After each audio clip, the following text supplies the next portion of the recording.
and very happy to join this program as well, like Purposeful Leadership with Sylvia. And it has been the highlight of my of this year in HEC. I didn't ask you to say that. I just wanted to meet new people, especially the one who has more experienced, and this course is completely different than others, those we have on campus, like just sitting in front of the blackboards, taking notes, taking exams. This is more about you really know people and you just develop your horizons, you see new things. For me, it was an opportunity to sort of get out of my comfort zone, to discuss the values that I want to incorporate in my career. And it could be a little bit challenging. And then I think the third reason was I really wanted to dedicate some time to better understand my interests, my aspirations, and it was a great occasion to verbalize everything with my companion. Yeah, on my end, it also came from an encounter with Hubert and Louis. Their example actually was quite inspiring of intergenerational dialogue and seeing how they got from each other different things that they wanted to get out of their relationship. So it really inspired me to join the program, to be able to discuss with younger people what their aspirations were, but also to take a step back on my own career and life story and to be able to bring a bit of perspective to that.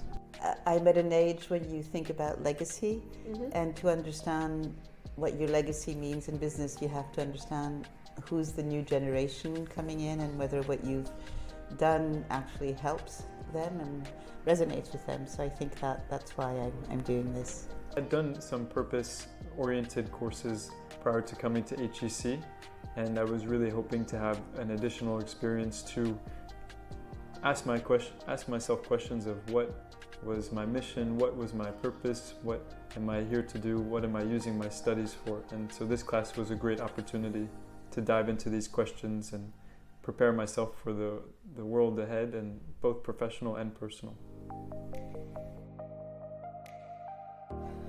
Well, I said to Hang Xiu, what was really important to me was that we had reciprocal mentoring. And it wasn't just about me being a companion to her, but she had to be a companion to me as well. How to build reciprocity, how to build a safe space, to feel comfortable in the discussion, and so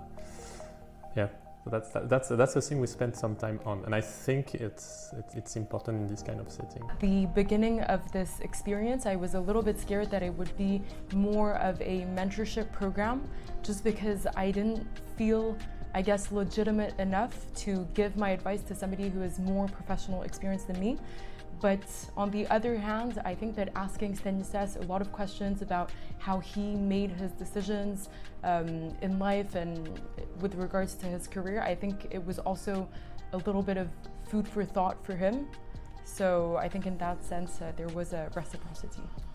Yeah, I agree. It comes naturally in a sense because, again, you start with really the strong focus on immediate career choices, and then it actually turns into something where there can be exchanges on very concrete topics like life choices. What kind of lifestyle do you want to have? What kind of decisions you want to make when you're close to your family and you want to continue being close to your family? A lot of different things that actually, as somebody who's a bit older, enables you to kind of take a step back on what choices you made and how you actually continue to build your life depending on these choices, but also how you can also liberate yourselves from some of these choices. Experience, and I think a lot of the reciprocity is coming through active listening, which we practice in class with our practice of nonviolent communication. And just, I've been fortunate Ludovic has been an awesome listener, and I think that's the basis of the reciprocity, is just me practicing this active listening and also it being reflected.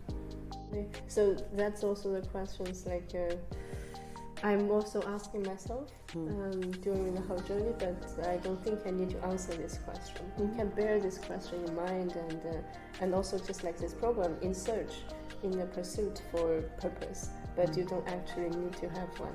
It's just like you bear this in mind, you have some direction like we are going for, but basically just enjoying the journey as you said. Yeah. And one day what I hope, Hang Xiu, is something happens to you and you say, oh, That's what Sylvia was hanging on about. That's what it was. That's what really comes sometimes. Yeah.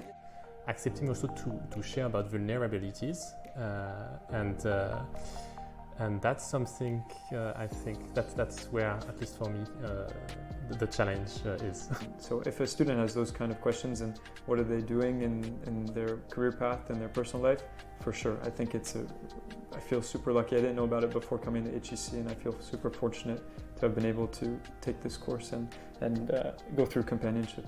Yeah.